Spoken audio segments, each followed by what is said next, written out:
everybody, this is Michael Liveris from JurisQ.com, a legal network, and I'm bringing you back Irina Yadgarova, a Medicaid and estates attorney. Hi, Irina, welcome back. Thank you for your time.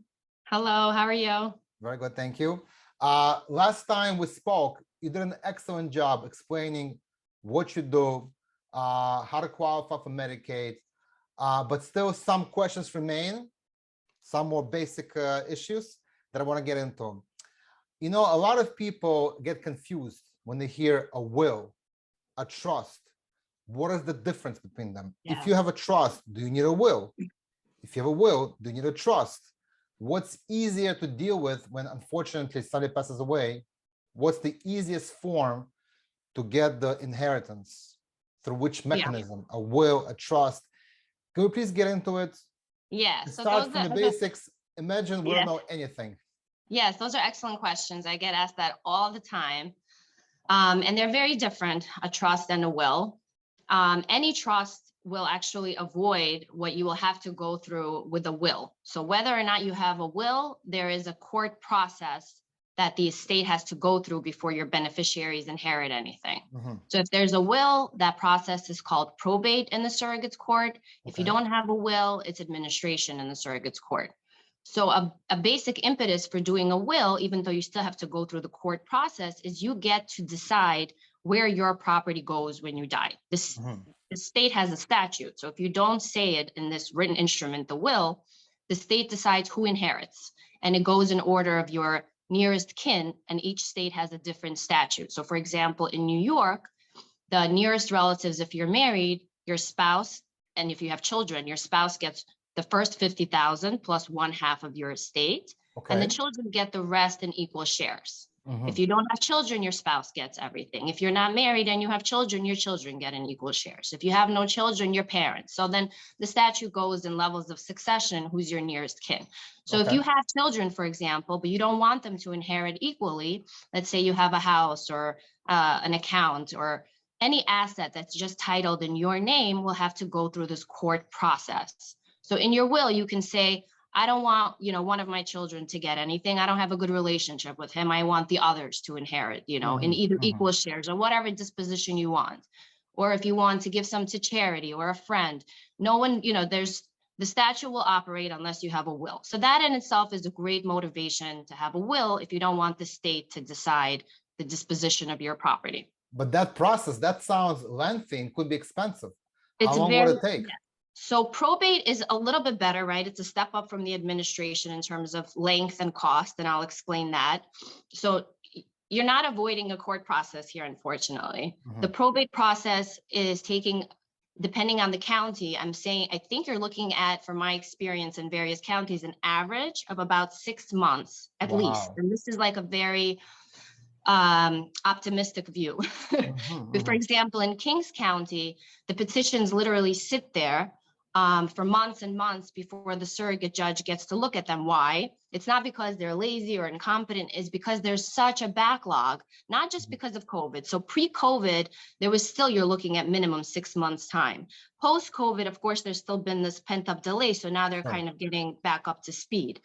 But even then, there's one, make it clear, Irina. There's one judge, one surrogate for every county, and for every person whose estate has to be administered or guardianship, you have one judge. So of course they have their clerks, but it's a very, very busy docket.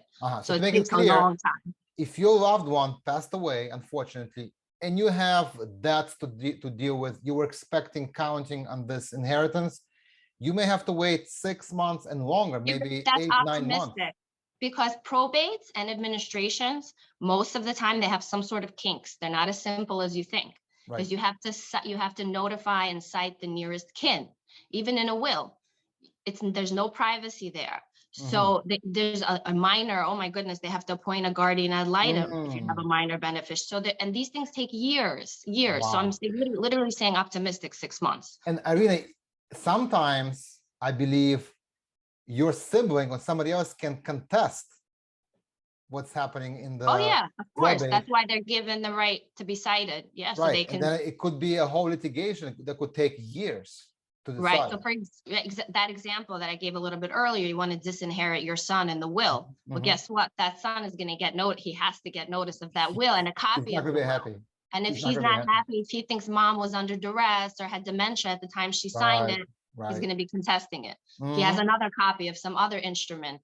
So a trust avoids all of these Okay. kinks in probate. That's one advantage of doing a trust, of course. And the Mhm. cost, because you mentioned, definitely it's expensive. It's very expensive. So for the attorney's fees, you're looking at thousands of dollars. The court fee is based on the value of the estate. The highest Okay. court fee for any estate, $500,000 or over, is $1,250. Mhm. You're looking at a court fee. Okay. You're looking at the lawyer's fee. And I've seen attorneys who do charge percentages of the estate. I've seen 3%, 6%. Oh, So that's like a you trustee, right? A trustee who, no, the attorney who no? does the probate, Oh, they charge, wow. sometimes they charge percent. I've seen it.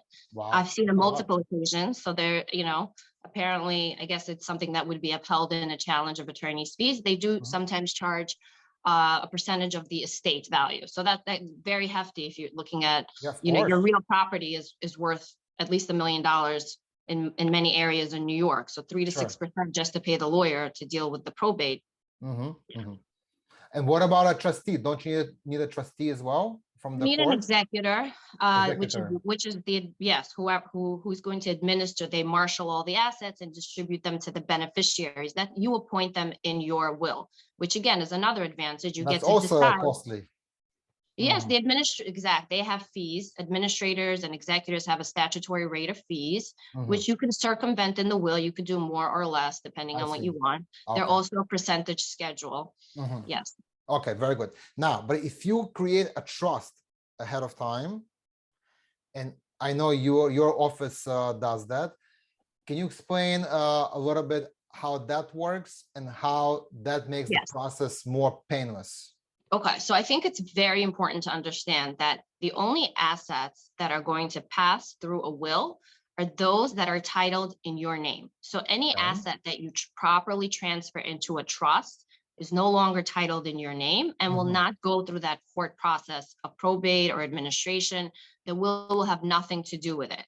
So when you have a trust, it's important not just to have a blank instrument, the trust. You have to transfer either the account that you want to pass through the Mhm. trust into the name of it, or the real property, whatever assets you want to pass pursuant to the trust, you have to retitle in the name of the trust. That way, those assets will not go through any court process. They will pass automatically Perfect.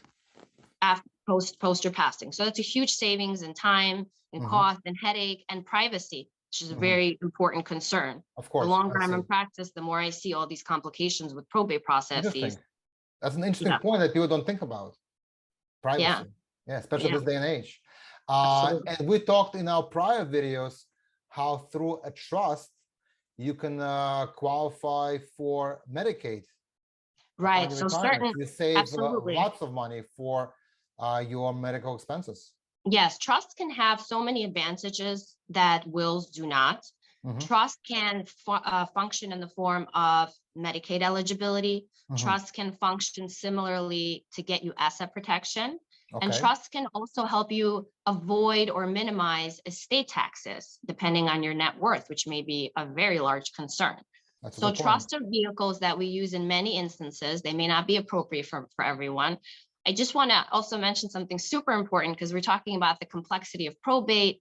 Probate is even more cumbersome and very difficult when you have properties in multiple jurisdictions. Why? Mhm. Because if you're living in New York and you have property in New York, but you have property as well in Florida, in Which many do. Okay. Pennsylvania, right? So Mhm. many people have properties in multiple jurisdictions, even a vacation home, right? Right. You're going to need to do ancillary probate, or if you didn't have a Mhm. will, ancillary In administration. You can every need a state. licensed attorney. Yes. Wow, that gets very So costly. multiple jurisdiction always triggers for me, do a trust in order to avoid those, And you and of course, avoid all that.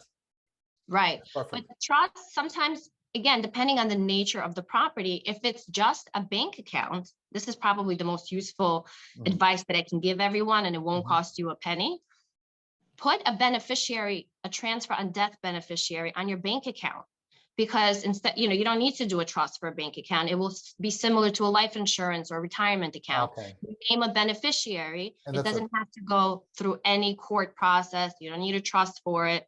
There's many other reasons you may consider doing a trust for those properties. But if your sole concern is avoidance of probate, for many assets, you can accomplish that without having to do a trust, just by retitling and adding a beneficiary designation to even a checking account.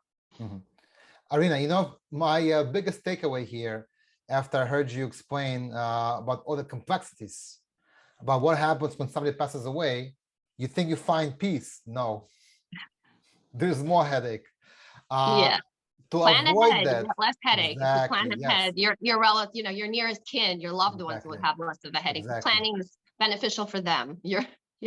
Yes, that's what I was getting at, that it sounds like you have to go to an attorney who's knowledgeable, who does just this, trust and estates, retirement planning, and take all your assets, take everything you have, bank accounts, houses, accounts, businesses, think about all your relationships, about all your kids, legitimate and illegitimate. Think about your wives, your ex-wives, your future wives.